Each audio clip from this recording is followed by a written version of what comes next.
Bonjour, ici Alexandre Quintal, le geek de Bruce. Et il faut un jour que je fasse une vraie intro pour mes émissions. On se retrouve comme d'habitude pour un rendez-vous non prévu. J'ai en face de moi pour cette interview N, salut, je suis N. Monsieur N. je dis interview. J'ai juste besoin de me présenter, c'est ça ou bien tu... D'accord, je me présente. Ok. Alors, salut, je suis N, ou Monsieur N, blogueur, vidéaste et vlogueur. J'ai une chaîne YouTube. Et bon, voilà, plus ou moins créatif. Ouais, plus ou moins. En fait, j'avais besoin d'un partenaire pour ouvrir le sujet qui m'intéresse aujourd'hui. La dictature, dans mon texte c'est épique, la dictature de la personnalité dominante dans les conseils d'entrepreneuriat. Cette phrase est chelou. Maintenant, traduit pour ceux qui n'ont pas un très haut niveau de français comme moi. En gros, je voulais qu'on discute des dangers que représentent les conseils de personnes qui pensent que comme ça a marché pour eux, ça doit marcher pour tout le monde. Alors que tout le monde n'est pas pareil et donc nous sommes foncièrement différents face aux difficultés. Si j'ai traduit, je suis en train de clasher sur les motivational speakers et les gourous d'internet qui font Clairement. Compte sur toi, vas-y, donne-toi à fond et ça marchera. Exactement. Nous partageons la même haine. Voilà. La synchronisation avec le fait qu'il s'appelle Monsieur N n'est pas anodine. C'est un haineux et un rageux. Je suis une personne totalement normale. Chose dite, il faut qu'on s'entende sur deux notions. Je fais ici la différence entre deux types de personnes. Celles qui donnent des conseils généraux qu'ils comprennent comme étant des vérités générales, si tu l'appliques, ça fonctionne. Et d'autres, ces personnes qui ont appliqué ces conseils et ça a marché pour eux, ou elles, autant pour moi, et qui donc sont persuadés que ces conseils marcheront pour tout le monde. Et c'est là que je me braque, parce que sur la base de différents tests de personnalité, ou du moins en s'observant dans la vie courante, on prend rapidement conscience que nous ne sommes pas tous égaux face à la capacité à s'organiser, face à la capacité à faire des plans, face à la capacité même à interagir avec les gens. Moi spécifiquement, je suis un introvert de folie. Je peux passer 6 jours sans voir un être humain, ma vie dose. D'autres non. Ce que tu me dis me rappelle un gars qu'on appelle Chris Barley. C'est aussi un de ces gourous, machin truc de productivité, comme on en connaît, mais lui il a fait une expérience intéressante en fait. Il a fait ce qu'il appelait le Productivity Project, où pendant 1 an, il s'est consacré à utiliser toutes les techniques, les conseils, que ce soit la méditation, faire du sport, se lever à 5h du matin, et machin. Il a tout essayé et il a tout documenté dans un petit livre qui est appelé The Productivity Project. Lui, c'est pas très original. Et donc, du coup, le mec s'est rendu compte à la fin du truc qu'il y avait des techniques qui avaient l'air super pour certaines personnes, étaient horribles pour lui. Par exemple, il a fait 4 mois de sa vie à essayer de se lever à 5h du matin parce que essayer se lever à 5h du matin, quoi. Et c'était horrible. Il a eu la méthode de productivité la plus basse de toute sa vie. Il a essayé de forcer, machin, c'était une torture. Et puis, il s'est décidé de se lever à 1h, genre 8h. Et il avait un peu plus de temps le soir. Et voilà, c'était hop, c'est remonté. J'ai lu ce bouquin, c'est le même qui a aussi essayé la technique de s'habiller de la même manière tous les jours et il a réalisé que étonnamment ça permettait de gagner du temps. J'ai aucune idée, je crois pas que c'est ça, mais c'est une bonne idée aussi. En fait, c'est lui en fait et il avait plusieurs méthodes et je cherchais des méthodes pour devenir plus productif. Faut savoir que je suis pas organisé du tout. La preuve, ce podcast arrive sans être prévenu par qui que ce soit. Lui-même, mon cher partenaire d'enregistrement, ne savait pas jusqu'à hier, dans quelques heures qu'on allait faire cet enregistrement. Je me suis fait kidnapper. J'ai beaucoup de mal à m'organiser. Du coup, j'ai cherché beaucoup d'outils pour trouver les moyens de faire des choses dans les temps, etc. Et donc, je suis tombé sur ce Productivity Project et sur cette astuce de s'habiller de la même manière. Depuis, je porte que des t-shirts noirs. Je vous rassure, ça fait gagner un temps fou quand on s'apprête le matin. D'accord. C'est la parenthèse. Je suis sûr que ça vous aidera pas. Portez pas le t-shirt. J'en ai 20, attention. Ok. Pour le déclencheur même de cette réflexion, c'est un photographe que je suis qui s'appelle Peter McKinnon qui à commencer. Ceux qui connaissent Peter McKinnon ont forcément connu. Peter McKinnon, c'est une référence dans le domaine de la photographie, surtout sur YouTube. C'est un photographe canadien qui a eu l'exploit d'avoir plusieurs millions de followers sur son compte YouTube en moins de 2 ans. C'était en 1 an. C'était en 2 ans. Ok. Mais il donnait l'impression d'arriver de nulle part. Quand on s'arrête un peu sur sa vie pour se renseigner un peu, on réalise qu'en fait, avant de se lancer sur YouTube, Peter McKinnon a fait 7 ans en entreprise, à travailler, à avoir un salaire et à mettre donc des sous de côté. En plus de son travail, il faisait encore du travail de côté. Il travaillait comme magicien. Okay. Lorsqu'il décide de se lancer dans YouTube, il démissionne et passe 1 an à préparer son contenu. Il fait vraiment du content planning pendant 1 an. Qu'est-ce que tu entends par préparer son contenu? Genre, il a tourné les vidéos. Genre, même tourner les vidéos. Oui, toutes les vidéos qui apparaissent sur son YouTube ont été tournées 1 an avant. Il a fait 1 an à la maison à préparer tout son contenu, à savoir ce qu'il allait publier et quand.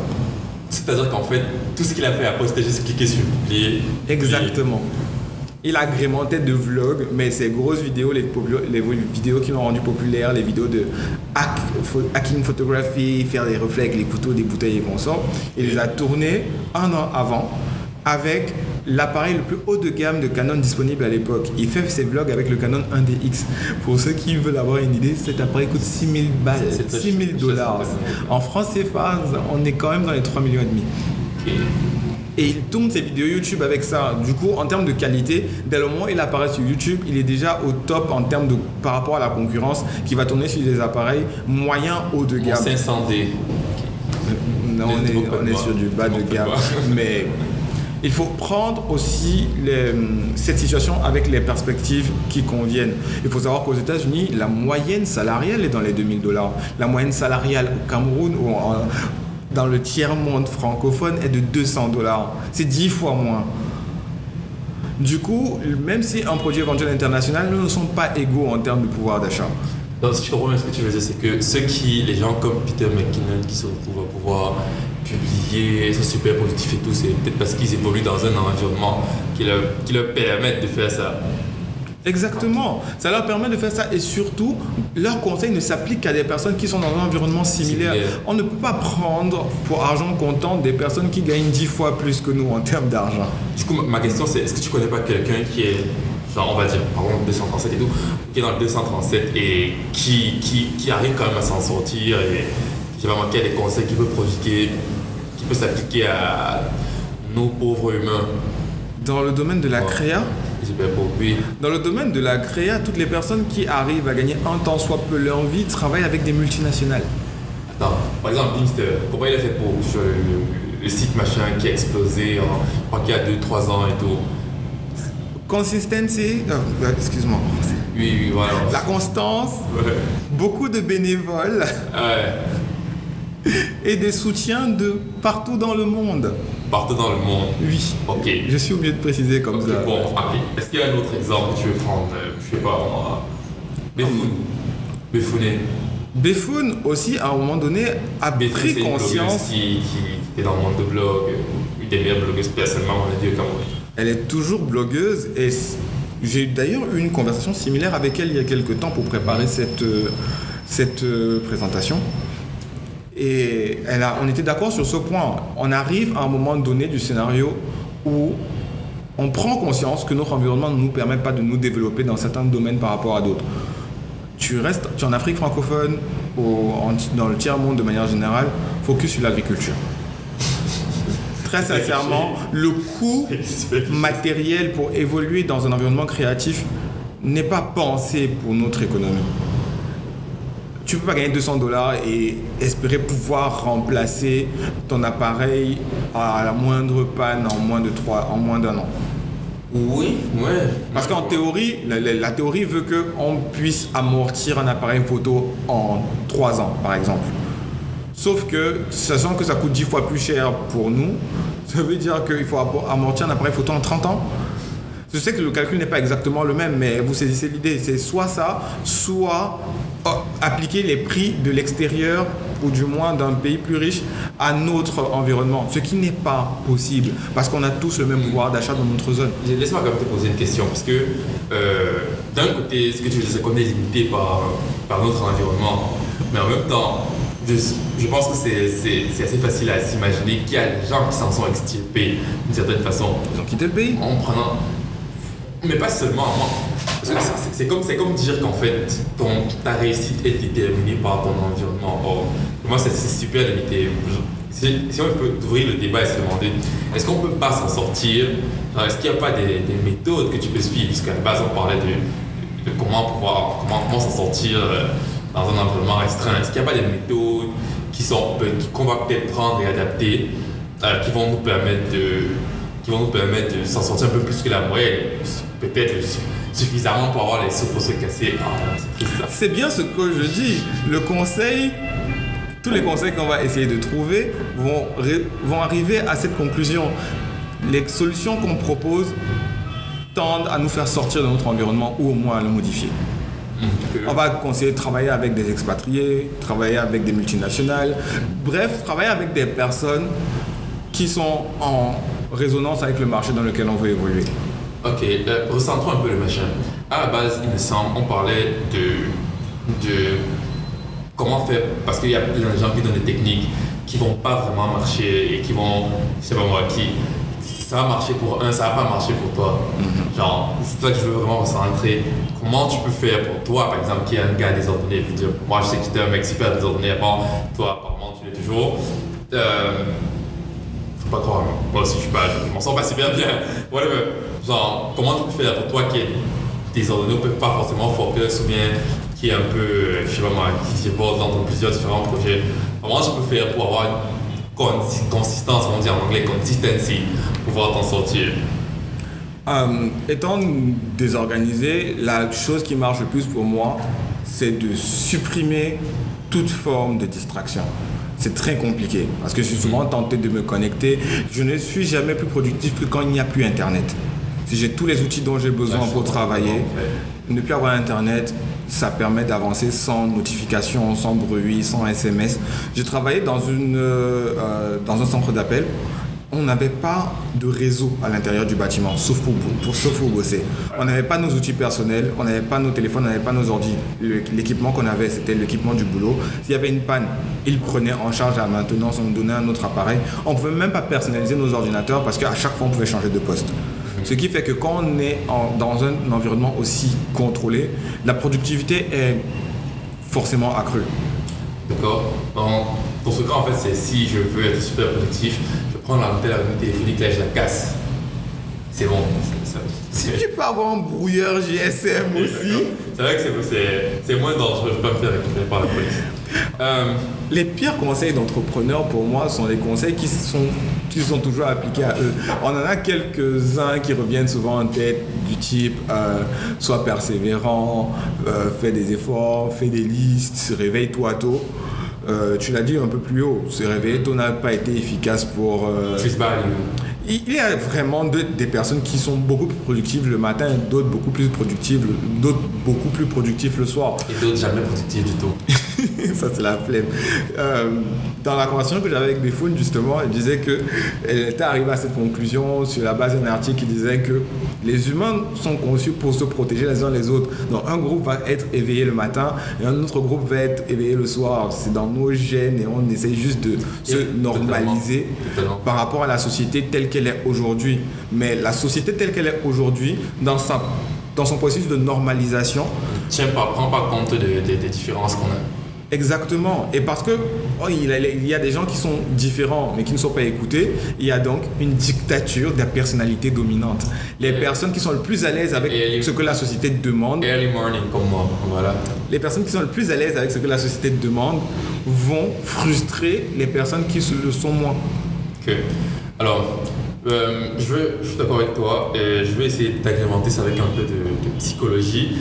Vous endormez pas directement, c'est super intéressant, je crois. On va voir.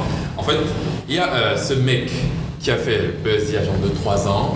C'était un écrivain qu'on appelle James Clear. Si vous êtes un peu dans le truc, vous avez forcément entendu parler de Atomic Habit.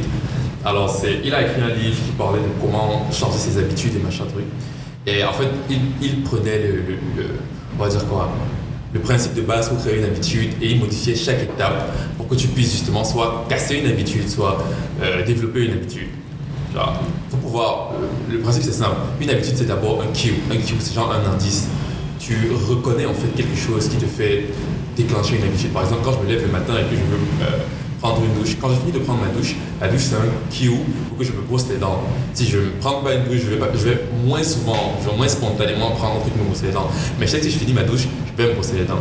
Et ensuite, ce cue donc, c'est ce qu'on appelle un craving, une envie. C'est comme quand tu passes devant ton boulanger préféré et que tu sens l'odeur des croissants ou des beignets haricots si quoi. Bref, tu vas sentir et tout d'un coup tu auras cette envie irrésistible. Pire si tu es dans un régime, il va seulement falloir que tu bouffes. Et ensuite vient l'action, qui est exactement le fait que tu bouffes ça.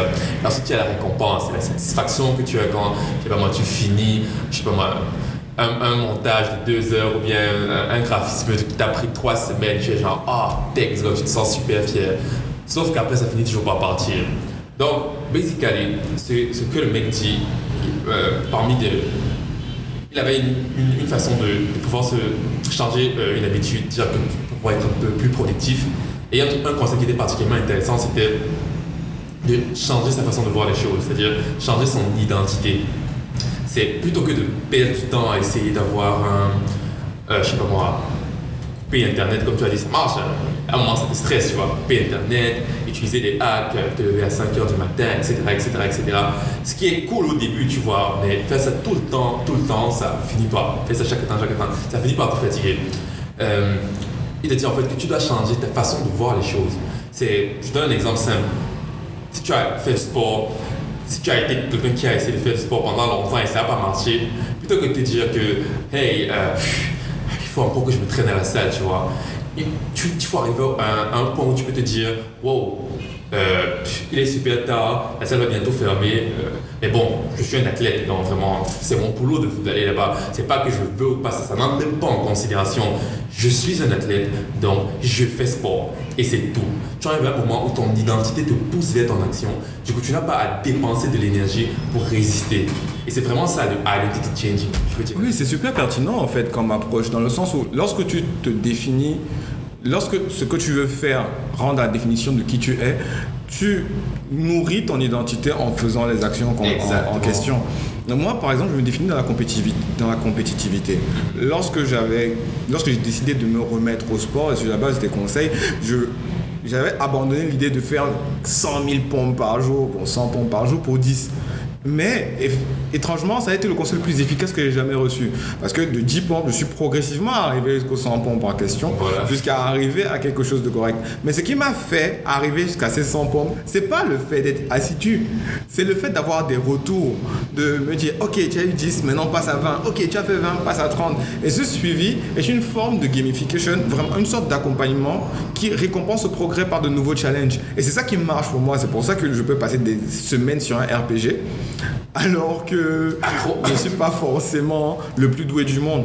Il y a des choses, lorsque j'ai l'impression que je fais quelque chose qui a un impact, ça change. Ça change et cette manière de progresser n'est pas la même pour tout le monde. Certains sont à l'aise avec l'effort répété sans résultat, sont focus sur le respect des rituels. Je ne respecte pas les rituels. J'aime la progression. Si j'ai l'impression que mon rituel évolue avec le temps, je me lance dedans jusqu'à attendre qu'il y ait un changement. S'il n'y a pas de changement, même dans le rituel en soi, je ne vais pas changer. Et j'ai mis du temps à le comprendre. Ouais, je suis totalement d'accord avec toi. Et pour rapidement terminer, je vais prendre l'exemple d'un de nos amis en commun, Tia Sakamga. Sakamga, c'est un super écrivain, blogueur. Il a une productivité de malade, mais ce mec écrit des articles de je sais pas moi, 1000 mots, 3 fois, 4 fois, 5 fois la semaine parfois, c'est un gars fou. Donc, quand ce mec te dit, écoute, il n'y a pas de writer's block, c'est-à-dire au moment où tu n'arrives pas à écrire, non, tu t'assois et tu écris, tu do the work comme il dit, genre, tu fais le travail, basta, tu vois. Je suis totalement d'accord avec lui, mais en même temps, les gens, comme Chris Ball disait, la productivité c'est vraiment un truc tellement personnel et il y a toujours des trucs que tu peux changer qui te sont personnels. Tu peux pas complètement prendre un avis. Et donc, je pense que c'est justement ce regard que tu dois avoir qui te permet de changer ton identité petit à petit pour que le travail que tu vas faire ne soit pas aussi prenant, mais que ce soit plutôt le travail qui te tire. Et quand tu peux avoir ça, ce sera plus facile de gérer les moments où tu te sens mal, qui vont forcément arriver. Et quand ces moments arriveront, tu devras, comme il dit, do the work, genre faire le travail. Voilà. Ouais, maintenant, si tu n'arrives pas à le faire malgré tout, c'est important de faire une introspection pour savoir ce qui marche pour toi, ce qui ne marche pas, et de le faire rapidement. Parce que ça te permettra aussi de mieux accepter les commentaires ou mieux évaluer les commentaires de quelqu'un qui te donnerait des conseils sur la manière dont lui il a réussi à le faire. Oui, je tutoie la personne qui est en train de nous écouter là. Bon, on va plutôt faire le tour. Ouais, peut-être un dernier conseil avant de se séparer sur... Manger beaucoup de fruits, ça aide à bien digérer. Manger aussi des protéines, la viande c'est bien pour les muscles. Ouais, je tiens quand même à faire un trait concernant Chassa qui a refusé de participer. Vas-y, non, on est sûr. Non, mais en fait, il faut regarder son contenu, il faut comprendre. C'est quelqu'un d'extrêmement discipliné. Il tient à un ensemble de vidéos sur la vie d'expatriés. Aux États-Unis en tant que Camerounais. En tant que créatif, en tant que marié, désolé. C'est extrêmement... c'est quoi? J'étais sûr que j'achetais en français. Je ne peux pas t'aider, je dis pas dans ton cerveau. J'aimerais bien mais je peux pas. C'est extrêmement édifiant sur la manière, sur les différentes limites qu'on peut avoir quand on est limité en termes de matériel, limité en termes dans un environnement qui semble être riche, parce que les États-Unis c'est riche, et tout le monde. Même en opportunité. Ouais, mais tout le monde n'est pas Elon Musk. Tu quittes d'Afrique du Sud, tu arrives aux États-Unis, tu deviens millionnaire. Il y a quand même un minimum de discipline à avoir parce que la société le demande. On peut pas juste se lever et espérer que la société se plie à nos caprices. On est censé avoir un minimum. Et si malgré tout, on n'arrive pas à faire le minimum que la société demande, faut demander de l'aide. Soit lire, soit augmenter en compétences, soit payer quelqu'un qui va faire le sale boulot qu'on peut pas faire. Ok. On est d'accord? On est d'accord. Ok, d'accord. En espérant que cette intervention serve au plus grand nombre, je vous dis à très vite. C'était Alexandre, c'est le geek de Brosse. Et monsieur L, vous pouvez me trouver sur les réseaux sociaux. N'oubliez pas de vous abonner parce que voilà, ça aide les gens. Abonnez-vous. Oui, ça ne rapporte rien, mais on veut quand même toucher un maximum. Si vous avez des questions, des commentaires, nous sommes ouverts. On veut essayer de mettre un maximum d'informations partout. D'ici là, portez-vous bien. On se dit à très vite. Une date ultérieure que je n'ai pas fixée parce que je suis désordonné, mais ce sera quand même durant le mois prochain. Peace.